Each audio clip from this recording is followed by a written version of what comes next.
जानवी तहखाने ताज़ा टर्गर के तौर पर हिंदू तरफ से हवाले करने की कोशिश की। टाइम्स नाउ डिजिटल की कहानी 1 यानी 26 सितंबर 2023 वाराणसी। गैन वापी केस में हिंदू फरीक ने मंगल को जिले अदालत के सामने एक ताज़ा दरखास्त में कॉम्प्लेक्स के एक तहखाने को हवाले करने की मांग की है। कहा जाता है कि तहखाने व्यास खानदान के कब्जे में है और ये कॉम्प्लेक्स के जुनूबी हिस्से में वाक़ है। हिंदू फरीक ने मुतालबा किया है कि तहखाने को फौरी तौर पर डिस्ट्रिक्ट मजिस्ट्रेट के हवाले किया जाए और डिस्ट्रिक्ट मजिस्ट्रेट को इसका रिसीवर मुकर्रर किया जाए।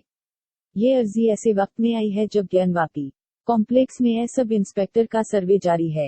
हिंदू फरीक के वकील विष्णु शंकर जीन ने कहा, हमने व्यास खानदान की जानिब से मजसूल अदालत वाराणसी में देवानी मुकदमा दायर किया है और हमने वाराणसी की जिले अदालत और डिस्ट्रिक्ट जज के सामने भी दरखास्त दी है असल मुकदमे को जिले अदालत वाराणसी में मुंतकिल करें, जैसा कि ये दूसरे मामलात में कर रहा है, एएनआई ने रिपोर्ट किया।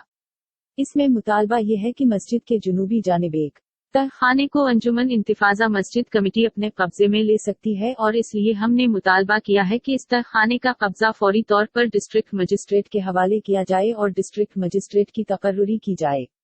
इसका वसूल कुनिंदा हम इस मुतालबा को लेकर जिले अदालत गए हैं।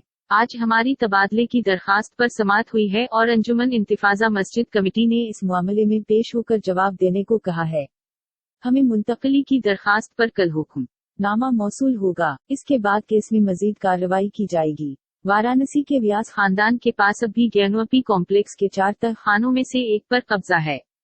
1991 में खानदान ने गैनवापी कॉम्प्लेक्स को हिंदुओं को मुंतकिल करने का मुतालबा करते हुए एक मुकदमा दायर किया था, जिसमें दावा किया गया था कि ऊपरी ढांचा जहां नमाज अदा की जाती है और गुंबद के अलावा पूरा ढांचा अब भी भगवान वैशिष्ठुर मंदिर पर खड़ा है। इलाहाबाद हाई कोर्ट ने अगस्त में कॉम्प्लेक्स का ऐसी सर्वे शुरू किया था। जुमा को अदालत ने आर्कियोलॉजिकल सर्वे ऑफ इंडिया को सर्वे मुकम्मल करने के लिए 4 हफ्ते का इजाफी वक्त दिया।